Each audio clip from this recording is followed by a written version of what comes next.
अस्सलाम वालेकुम। आज इस वीडियो में बात करूंगा ज़मीन की रजिस्ट्री और इंतकाल के हवाले से।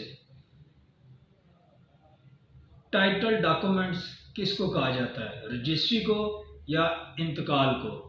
और ज़मीन की रजिस्ट्री और इंतकाल, इन दोनों में बेसिक डिफरेंस क्या है? देखिए, बेसिक जो डिफरेंस है वो टाइटल का है, यानी रजिस्ट्री को टाइटल डॉक्यूमेंट्स कहा जाता है या इंतकाल को।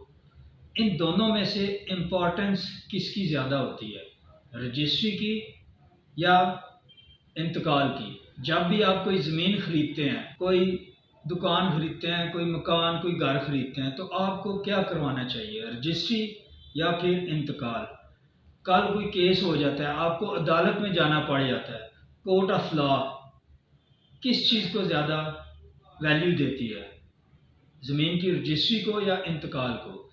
देखें, बेसिक जो टाइटल डॉक्यूमेंट है ना, वो आपकी रजिस्ट्री कहलाती है, जिसकी वैल्यू ज़्यादा होती है कंपैरिजन टू इंतकाल।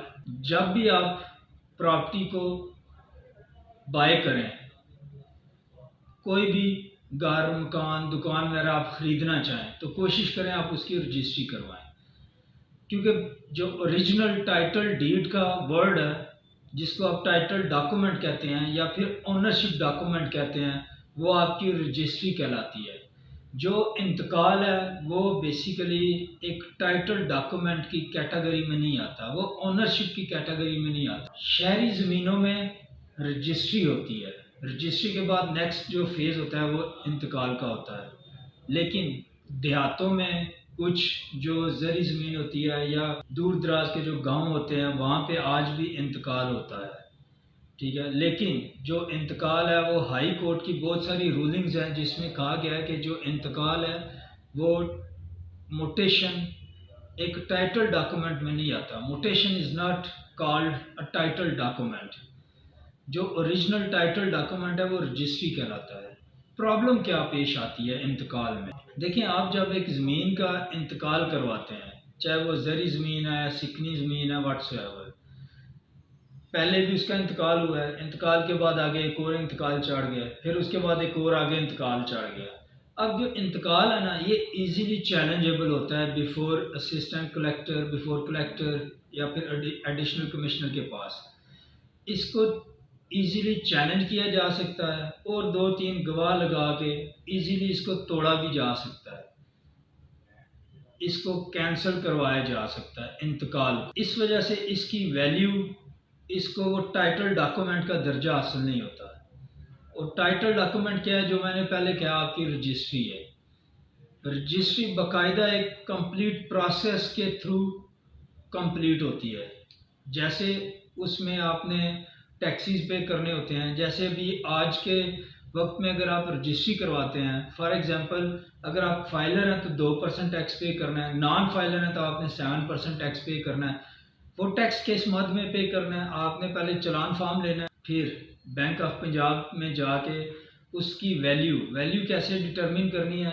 आपने वैल्यू डिटरमिन करनी है FBR के रेट और DC रेट के अकॉर्डिंग उस ज़मीन की वैल्यू लेनी है। ये हर साल नए रेट आते हैं।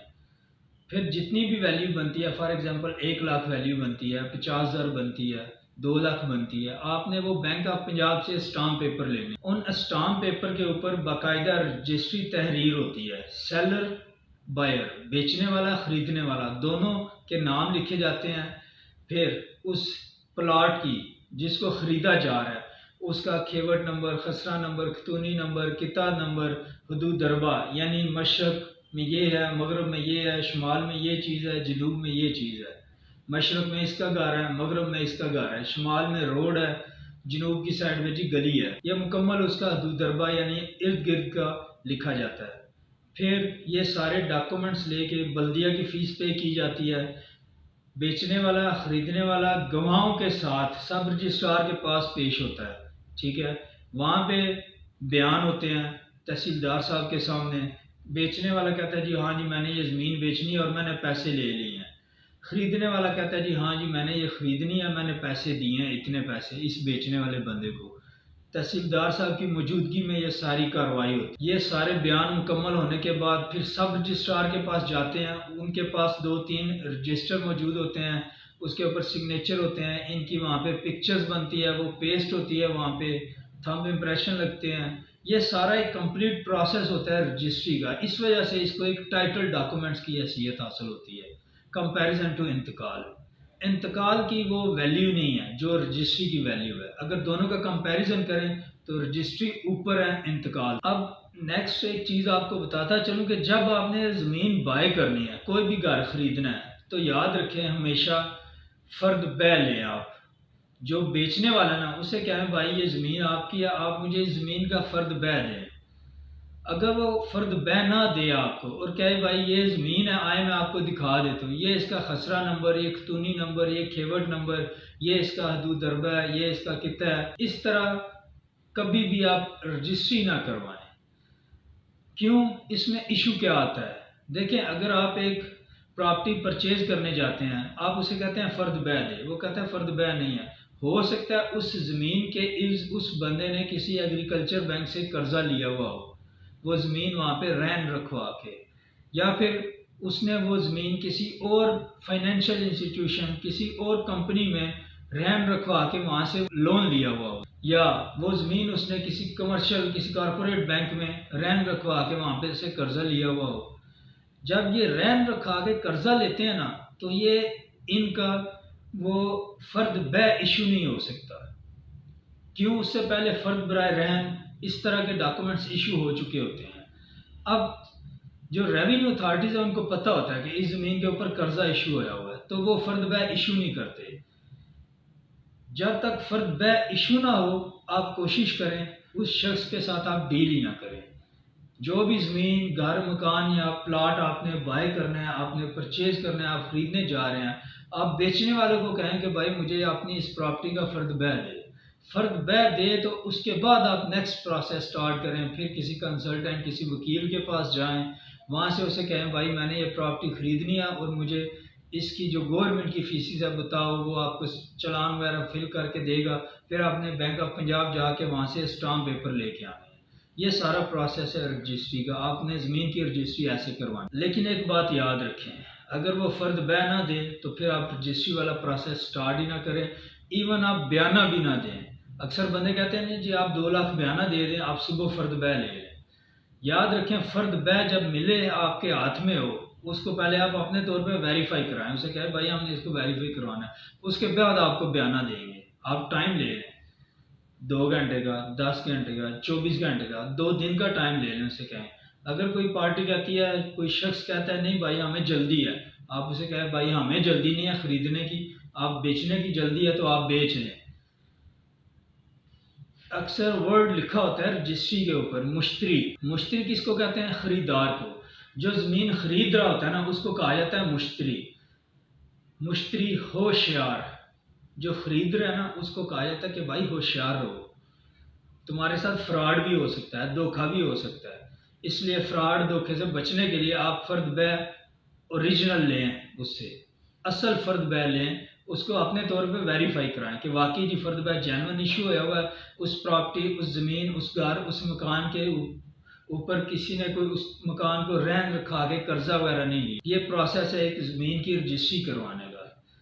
तो कोशिश करें जब भी आप कोई चीज़ बाय करें ना उसकी रजिस्ट्री करवा लें। इंतकाल में प्रॉब्लम ये होती है कि जब आप एक इंतकाल करवा लेते हैं, इंतकाल में आपका खाता शरीक होता है कोई भी दूसरा शख्स। अब देखें इंतकाल में प्रॉब्लम क्या पेश आती है। एक इंतकाल होता है, उसके बाद उसी इंतकाल की बेस पे कोई दूसरा शख्स वो प्रॉपर्टी खरीदता है, फिर दूसरा इंतकाल हो जाता है, उसके बाद तीसरा इंतकाल हो जाता है। अब यहाँ पे प्रॉब्लम क्या पेश आती है, इंतकाल तो हो जाता है लेकिन आपने जो ज़मीन खरीदी है उसके साथ जो एडजेसेंट प्रॉपर्टी वाला है वो खड़ा हो जाता है। ऑब्वियसली वो खाता शरीक है ना, उस खाते में उसका हिस्सा है।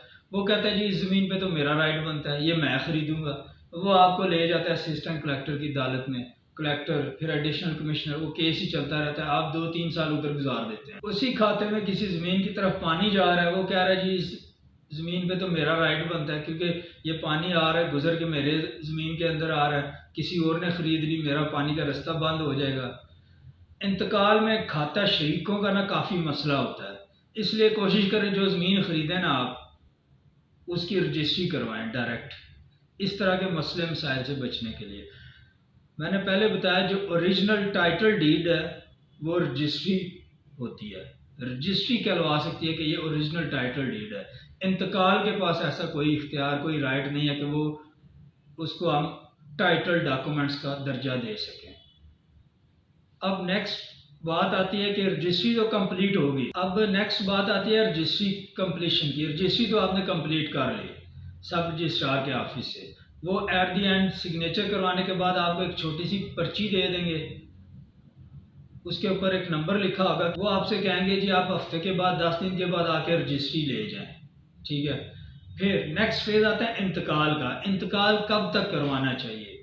देखें, रजिस्ट्री कंप्लीट हो गई है ना, दैट्स एंड, आपका प्रोसेस कंप्लीट हो गया। आप चाहें तो 2 दिन, 2 हफ्ते, 2 महीने या 2 साल के बाद चले जाएं पटवारी के पास। उसे आपने सिर्फ अपनी रजिस्ट्री और शनाख्ती कार्ड CNIC उसकी फ़ोटोकॉपी देनी है। पटवारी को कहना है जी ये मेरी रजिस्ट्री है, ये मकान मेरे नाम है, मुझे इसका इंतकाल बना के दे दो। उसकी नॉर्मल फ़ीस होती है 200-400 रुपये। पटवारी ये आपसे पैसे लेके आपको इंतकाल बना के दे देगा। वो पटवारी सारा इंतकाल का पर्च फिल करेगा, तहसीलदार साहब से उसको मंजूर करके वो पेपर आपको दे देगा। ये सारा प्रोसेस है ज़मीन की रजिस्ट्री का और इंतकाल का। इस वीडियो को बनाने का मकसद आपको ये बताना था कि ओरिजिनल टाइटल डीड या ओरिजिनल टाइटल डॉक्यूमेंट्स किसको कहते हैं, फिर ज़मीन की रजिस्ट्री और इंतकाल में फ़र्क क्या है, ज़मीन की रजिस्ट्री का प्रोसेस कैसे होता है, रजिस्ट्री कैसे की जाती है।